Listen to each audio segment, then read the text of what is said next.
Hello, and welcome back to Lawrence Cinema.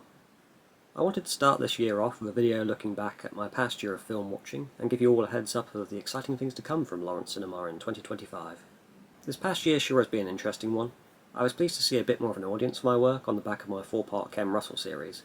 Making that really was a labour of love alongside my day job, and I was ecstatic to see my subscribers jump from 40 odd to 400 odd. So thank you to everyone that liked, shared and watched those. Reading all your comments and anecdotes about your personal responses and experiences of his work was really fascinating, and I appreciated all the suggestions and critiques for how to improve future video projects. I do plan to start doing a lot more direct-to-focus videos in the near future, so make sure you're subscribed for when they drop. Alongside these I have various different video essay topics that I've been writing throughout 2024, including a more personal project of a video series documenting all the strange films that shaped my film taste and worldview as a kid in the 90s and noughties. I've put a lot of work and research into that, and I'm very excited to start crafting it into an engaging video format soon. The other major reason why I haven't put up a video in several months is that I've actually been very busy trying to make my own film. This has been something that I've started, restarted, and just generally toyed with on and off the past decade since finishing uni. Whilst I won't share the title or any real story details yet, I'm happy to say that it's something of a slightly surreal folk horror film that is set at the time of the solar eclipse in 1999 and deals with a strange event that happens to the main character in 1979. It explores themes of art, technology, nature, nostalgia and the memory of places. It's set and filmed in both Sussex and Cornwall, and I've so far shot well over half the film with the help of various friends and family both in front of and behind the camera, and I've started rudimentary editing on the completed parts so far. I've been documenting the process of making it, from the various artists, music, films and places that have inspired me at the scripting stage, to the process of converting my living room into a 90s VHS den, complete with hundreds of tapes, my family's old Amstrad CRT TV, my childhood N64 and half a dozen cinema quad posters from my personal collection. So I'll do a video tour of that for sure, and I hope to have a little teaser trailer finished in the not too distant future, so stay tuned for that. With that out of the way, I'd like to spend the rest of this video talking about what films I watched in 2024 for the first time that I thought were pretty neat, and what films that I thought were not so neat.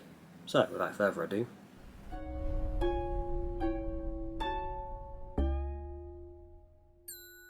First film I managed to see at the cinema was Poor Things at the beginning of the year. The Frankenstein myth retold as a wild and vibrant satirical coming-of-age sex comedy. I felt shades of Zulawski's feverish and bizarre human interactions and a little of Peter Greenaway's decadence, but filtered into something like a sexually explicit Wes Anderson comedy. The film takes a lot of risks visually and in the sound department by the use of heavy, distorted wide-angle lenses, lavish and colourful steampunk-tinged set design, and a rather discordant soundtrack. I enjoyed a lot of these creative choices, even when they didn't quite work, as it was still refreshingly different. Emma Stone and Willem Dafoe were both great in it. Stone's childlike view of the world, contrasted against the bafflement and horror of the upper-class society, was entertaining, and I loved the bitter humour in Dafoe's intelligent observations and explanations that reflected his warped worldview. He managed to play the character excellently in a way that made you feel equal amounts of sympathy and disgust. That being said, the blackly comic humour didn't hit all the time. There were a few too many instances of other characters being given funny lines that just felt flat and felt unnecessary. I also felt the last act didn't really work for me, and again felt a bit unnecessarily tacked on. The macabre nods to a certain H.G. Wells novel though certainly made up for that. The next film I saw was Dune Part 2. I have a soft spot for David Lynch's version of Dune, as it's a wildly camp and entertaining piece of sci-fi that I am certain is definitely in on its own joke of not taking itself too seriously. I didn't write a review of this new one at the time, but I watched both parts back to back and remember really liking them. I'm generally not into big bolshy spectacle kinds of epic sci-fi or fantasy films, but both parts of Dune managed to hold my attention and keep me invested. The design work and visual sense of awe from the desert planet setting made me feel glad that I saw this second part on a big screen for that extra sense of immersion, especially as my local cinema was practically empty for it too. Knife chip and shatter.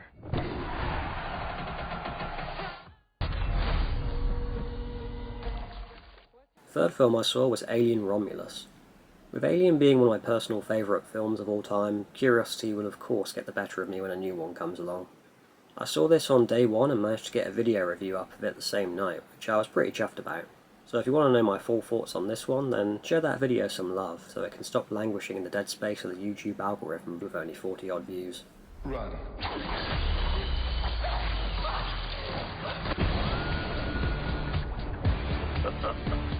I saw the second Beetlejuice film at the cinema, but truth be told, if I hadn't gone through my RYM film diary, then I'd have completely forgotten that I'd actually seen it.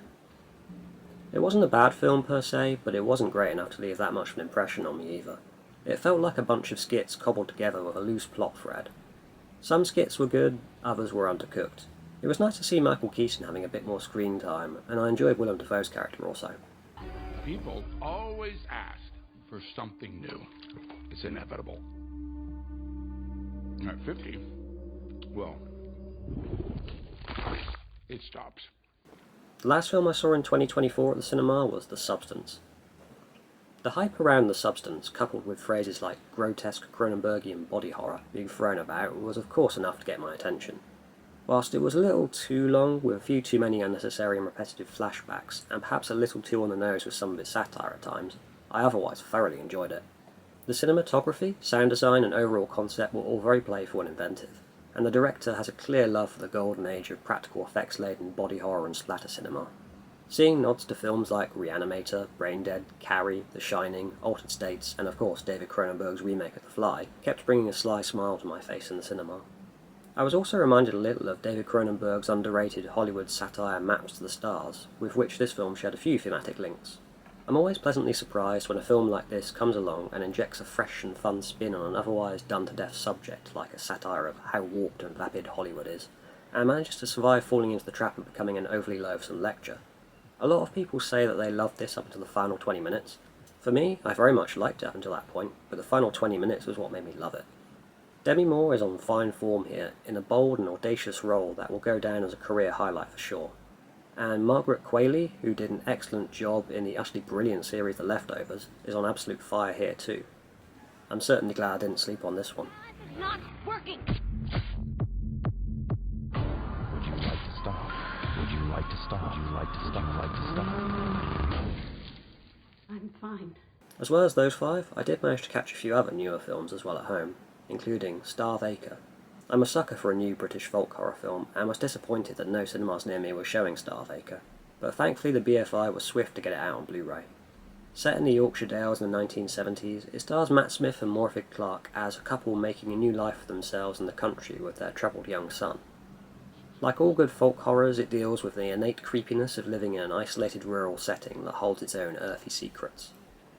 It's definitely a bit of a slow burn and not an out-and-out horror flick, so it won't be for every genre fan's taste. But if you like a film that slowly builds its atmosphere and unwinds its creepy mysteries with sumptuous cinematography, rich sound design and stellar performances, whilst also not being too afraid to layer in some blackly comic undertones, then you may just love Starve Acre as much as I did.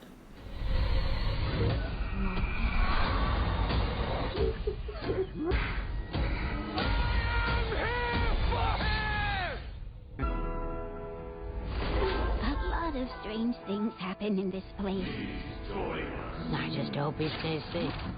I also caught The Boy and the Heron at Christmas, and whilst it may sort of play out like a mashup of elements, themes and motifs from the various Studio Ghibli films of the past, particularly Spirited Away and Grave of the Fireflies, it still turned out to be something rather special. The time of war-torn Japan and all the grief that it entails, although familiar territory with Fireflies, makes for the perfect setting to unfold a story of fantastical escapism, as also masterfully proven with Del Toro's equivalent Spanish Civil War setting for Pan's Labyrinth. Whilst the main narrative device of being transposed to a different world may initially seem too similar to Spirited Away, The Boy and the Heron feels very different and altogether much darker, dealing with heavier themes of war, grief and self-inflicted pain. That's not to say it's without its charm or fun though. There's plenty of moments of comic relief and the usual cute creatures you come to expect in every Ghibli film. And let's not forget the adorable but terrifying anthropomorphized parakeets that long for human flesh. What it may lack in general narrative originality, it absolutely makes up for in sheer artistic craft and world building. The feeling of being lost in a strange surreal world with its own intricate logic is captured magnificently here, and the design work is unparalleled. Make no mistake, this is one of Ghibli's very best, and as such a masterpiece of old school hand-drawn animation. Of the obscene Littlehampton letters is causing widespread distress across the nation. Another recent film I caught was Wicked Little Letters. My interest in this film was based on the fact that it was shot close to where I live in West Sussex, and based on a real-life case of poison pen letters in Littlehampton. Of course Littlehampton is ugly as fuck, so most of it was filmed along Worthing seafront, the beautiful oldie-worldy town of Arundel, and the serene South Downs. It features a great cast including Olivia Colman and Jessie Buckley, as well as an almost unrecognisable Timothy Spall and Gemma Jones, whom I was very fond of from Ken Russell's The Devils. Whilst my expectations weren't all that high for this, given its mixed reviews, it still managed to somehow fall short of them. Wicked Little Letters is easily the worst of the recently made films I watched in 2024. You'd think that with its scandalous real-world based case, its solid casting and its stellar filming locations, there'd be at least something to enjoy, right? Well, its first sin is that it's badly written, like really formulaic, with a lot of unnecessary gags thrown in that just fall completely flat. Even most of the sweary bits fail to raise much more than a half smirk from me on a couple of occasions. The actors certainly try their best with their lines, and I enjoy the chemistry between Coleman and Buckley, but I can't help but feel that they completely wasted Timothy Spall's talents here. On top of that, it's massively inaccurate to the real case. Now, I am far from a stickler for historical accuracy above cinematic value. I mean, Ken Russell is my favourite director, if you recall. But if you're going to stray as far away from the truth as this film did, then why even bother to set it in the same time period? Or county, for that matter. And on the subject of county, there was barely any nice establishing shots that stayed on the screen long enough to soak up the beauty of the South Downs or the historical streets of Arundel. It may as well have just been a stage show. This may seem like a bit of a misplaced rant for such an innocuous film that most audiences seem to enjoy, and for all intents and purposes it isn't even terrible, but to me it just highlights a lot of the lazy issues inherent in bigger budget mainstream cinema these days. After a New Year's Day rewatch of one of my all-time favourite festive period film choices with George A. Romero's Day of the Dead, which I think I've seen nearly every year since I first watched it back as a young horror junkie in Christmas 2001, it's probably no surprise that the rest of January, February and half of March was spent watching almost nothing but Ken Russell films. This was of course to brush up on the television work, short films and anthology films that I had not yet seen, in order to fill in as many gaps as possible for my Ken Russell essay series. This was spurred on somewhat by the Criterion Channel's Ken Russell season at the beginning of the year, which featured some very rare HD transfers of Russell films that still lack any sort of legitimate Blu-ray release, including one of his utter masterpieces, Savage Messiah, which for my money is the best film anyone has ever made on an artist, and the fact that it has no Blu-ray release in the world, let alone any sort of release on any format here in the UK, is nothing short of criminal. The other highlight for me on the channel was his rather underrated Salome's Last Dance. Whilst I still treasure my long out-of-print American DVD for Russell's insightful commentary track, seeing a much less muddy and uncropped HD print of this one was like night and day. Also, whilst it was not a HD master or the Russell-approved 2002 uncut version, any extra exposure for the original UK cut of The Devils can only be a good thing. Paul Joyce's excellent documentary Hell on Earth, The Desecration and the Resurrection of the Devils was also shown, intact with the censored Rape of Christ and thigh-bone scenes that were removed from the version included on the BFI DVD release. These scenes may have had commentary over them this time, but to see them with such clarity after only being able to view them via a YouTube rip of a second-generation VHS recording was simply remarkable. And I imagine some sort of bootleg splicing this footage with the leaked HD file from several years ago and the sound from the VHS recording is likely to be the closest we'll ever come to Warner Bros. Actually doing the right thing and allowing the BFI or Criterion or any label to actually release the damn thing. This film is 54 years old now, and the reconstructed version has been sitting in a vault for 22 years. Warner, fucking sort it out, yeah? Of Russell's 80-odd films and TV projects, I believe I watched about 35, and no doubt probably skimmed back through another 30-odd that I was already familiar with. Personal favourite first-time watches were 1960's A House in Bayswater and 1962's Pop Goes the Eagle from his early monitor days. Both were fantastic works that show just how inventive and playful Russell was in pushing the envelope of what documentary could be.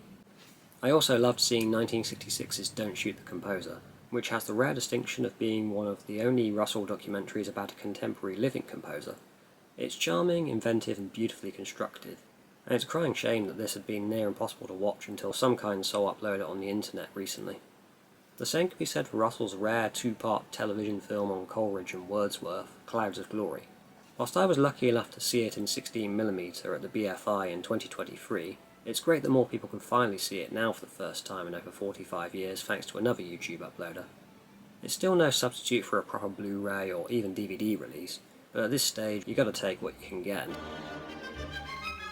After recovering from my genuinely out-of-control Ken Russell binge, I eyed up Pete Walker for my next video project, thanks in part to 88 Films' fantastic Blu-ray sets. I'll save my thoughts on these for my eventual two-part video on him when I finally get it finished, but I will say that I very much enjoyed revisiting Call It Carol in HD, which might just be the best film to ever come out of the British sex film craze of the 70s. It was also interesting to watch his 1973 film Tiffany Jones, which might just be one of the worst films to come out of the British sex film craze of the 70s. Spurred on by a trip to Prague with my wife for our anniversary, I picked up all the Karel Zeman films that I had yet to lay my hands on upon a visit to the absolutely fantastic Karel Zeman Museum. I really enjoyed revisiting the Zeman films I love, like A Jester's Tale, Baron Munchausen and Invention for Destruction, and filling in the gaps for the ones that I'd yet to see, such as his lesser-known fully animated later feature, Karabet the Sorcerer's Apprentice, and his underrated final Jules Verne adaptation, On the Comment. Karel Zeman has become one of my favourite filmmakers ever since Second Run started releasing his stuff over here several years back. If you've never seen a Zeman film before, then you're truly missing out. Terry Gilliam cites him as one of his biggest inspirations, and that's plain to see with his animation work on Monty Python. If you're a fan of Gilliam and the stop-motion work of Ray Harryhausen, or the magical charm of George Méliès, then chances are very high that you'll dig the fabulous world of Karel Zeman. And yes, I will be doing a future video on him for sure. I just need to track down some of his more obscure stuff first.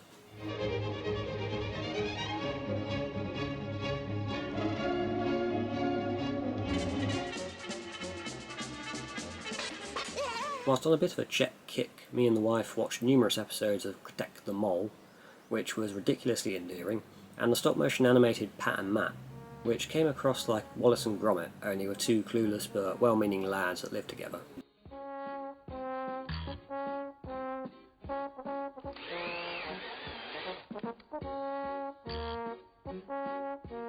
We also watched Milos Forman's 1967 Czech New Wave feature The Fireman's Ball, which had a deliciously dry sense of satirical black humour about it that I rather enjoyed. It plays out like an excellently photographed absurdist comedy of errors that was well written and entertaining, but also serves as a satirical dig at the communist rule of the time. I think this got banned in Czech at the time, and proved to be the last film that Forman would make in his home country. Of course he'd go on to make One Flew Over the Cuckoo's Nest the following decade, and Amadeus in the 80s, so I don't think his career suffered. The next Czech film I watched was the fantastically titled Tomorrow I Will Wake Up and Scold Myself with Tea from 1977. The film is as wonderfully eccentric and absurd as the title suggests. It's essentially an absurdist time-travelling sci-fi comedy of errors set in a not-too-distant future of the 1990s, where anti-aging pills are a thing, and so too are time-travelling excursions from a rocket at Prague Airport, where passengers can safely observe past events from the confines of their window seat. The plot concerns a bunch of aging Nazis who plan to hijack one of these time-travelling excursion rockets in order to deliver a nuclear bomb to Hitler so that he can win the war. But a strange culmination of happenstances resulting from the rocket ship's pilot's twin brother scolding his arm with tea in the morning of the planned hijacking somehow throws everything out of whack, resulting in a Groundhog Day-style time loop. I really enjoyed it, and would never have guessed that it was from the same man who directed Ikari XB1 some 14 years earlier, which was a much more serious piece of science fiction that has often been cited as Czech's answer to 2001 and Solaris. Lastly, I also watched František Vesali's 1962 film The Devil's Trap at the tail end of the year. I'd been familiar with the director's weird, dreamlike medieval cult favourite Markéta Lazarova from 1967, as well as his much less confusing 1968 follow-up The Valley of the Bees, both of which I really liked for different reasons, and both I later learned were parts 2 and 3 of a thematic trilogy. The Devil's Trap is the first part of this, hence why it's been on my watch list for a little while.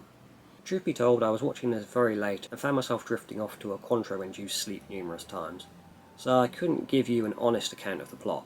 But I watched Markéta Lazarova whilst wide awake and sober, and couldn't tell you the foggiest about what that one was about either, except to say that the dreamlike visuals and sound design almost set me into a trance. Whilst The Devil's Trap was certainly a much more straightforward story, I found watching it half asleep actually gave me that same feeling as Markéta did on the first viewing, thanks to its mesmerising camera work and dreamlike quality at times.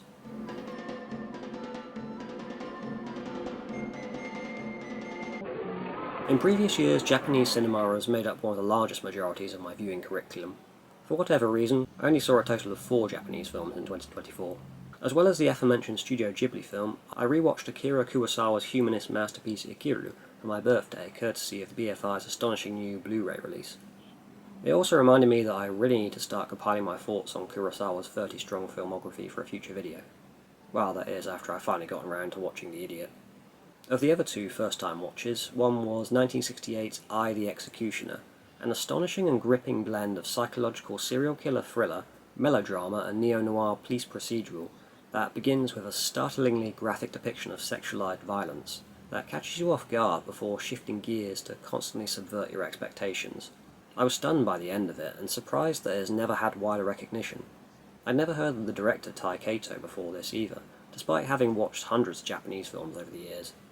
The release of this film on Blu-ray and many other underrepresented masterpieces is further proof that Radiance is one of the greatest new physical media labels on the block. I eagerly look forward to March's release of Shohei Amamura's The Eel, alongside their rumoured Nagisa Oshima box set. The last Japanese film I watched was at the beginning of October's endless slew of horror films, the curiously titled The Snake Girl and the Silver-Haired Witch from 1968 also. Purportedly made as a softer horror film for younger audiences, it features a scene where the young lead girl gets a real frog corpse thrown in her face by the film's antagonist, who also wants to burn her to death slowly with sulfuric acid. A film made for younger audiences. Yeah. It was nothing overly special, but I did quite like the stylish cinematography, creepy atmosphere, and trippy dream sequences.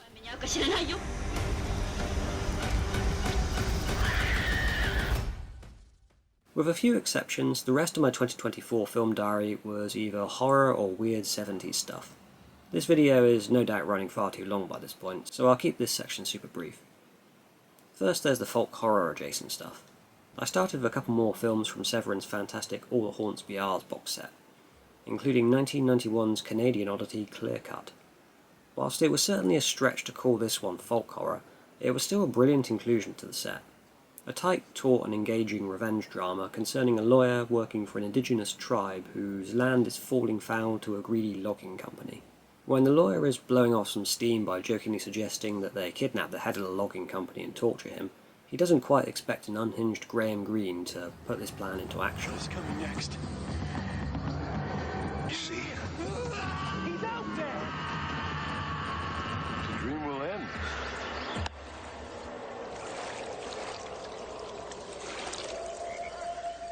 My second Haunts box set film choice was 1981's Australian cult flick Alison's Birthday. What starts with a very Evil Dead-esque seance scene quickly shifts gears to a suspenseful occult mystery kind of thing. I generally quite liked it, however there was a couple of dream sequences that I felt gave too much away about the film's mystery and started to kill the momentum in the second half. That being said, I still quite like the ballsy ending. I saw a lot of weird British 70s stuff after this, including the Children of the Stone series, Nigel Neal's The Stone Tape and The Beasts, as well as Alan Garner's The Owl Service and Red Shift, all of which may have fallen slightly short overall, but were all certainly out there and commendable enough in their commitment to their fantastically strange ideas. I'll be sure to talk about them further in a future video, as that whole era of stuff has a fair bit of influence over my own personal film project. You don't see things as other people do. He's around here somewhere. I know he is. He is evil. He will come back for me. That is not in his nature, child. I also watched the BFI's fantastic release of The Outcasts, which was a bit of an obscure 80s film made in Ireland, directed by the man who wrote the British folk horror trendsetter The Blood on Satan's Claw. It wasn't strictly a horror film, but it was certainly folky and very atmospheric. It concerns an isolated Irish community, superstition, folk music, and strange goings-on. It was very dreamy at times and reminded me a lot of Vincent Ward's Vigil, which is another strange, timeless oddity. I watched a couple pre-1960s classics too, including 1943's I Walked with a Zombie, which very pleasantly surprised me of just how well-paced and beautifully shot it was for a 1940s genre picture. Also for an American-produced film about voodoo and colonialism, it was remarkably sensitive in its subject matter, with dialogue that was nowhere near as contrived as other films of its ilk too. There was plenty of atmosphere as well. Certain individual freeze frames were pure gothic horror art. What's more, it saw me, this thing.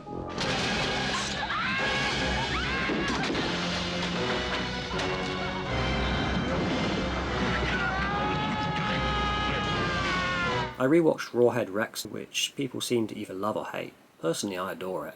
Home County's horror rarely gets as fun and as outlandish as this Clive Barker gem. It's like the bastard Irish cousin to Ken Russell's Lair of the White Worm.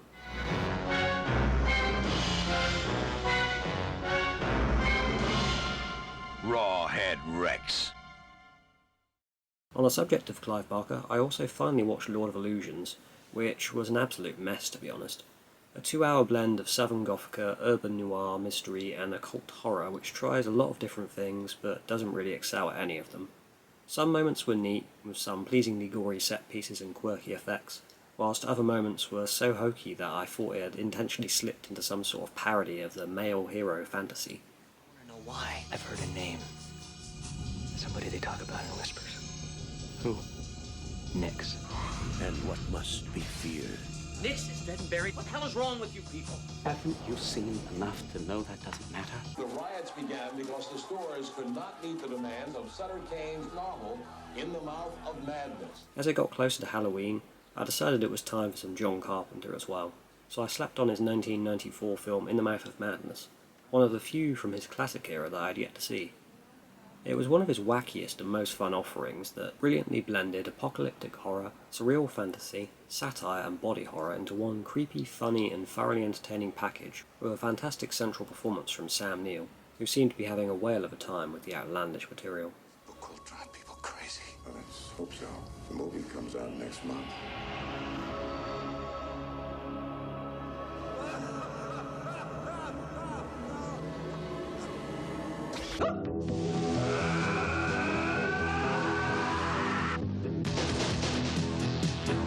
How are you gonna spring us? I have no idea. On the actual day of Halloween, we had a couple friends over for some ciders and films. They wanted something wild and weird, so I stuck on one of my favourite Carpenter flicks, Big Trouble in Little China, which went down an absolute treat. They wanted something a bit more fucked up next, so we watched The Untold Story. I immediately lost brownie points for that one. Oops. On that note, I think I'm done. Thanks for watching, and Happy New Year.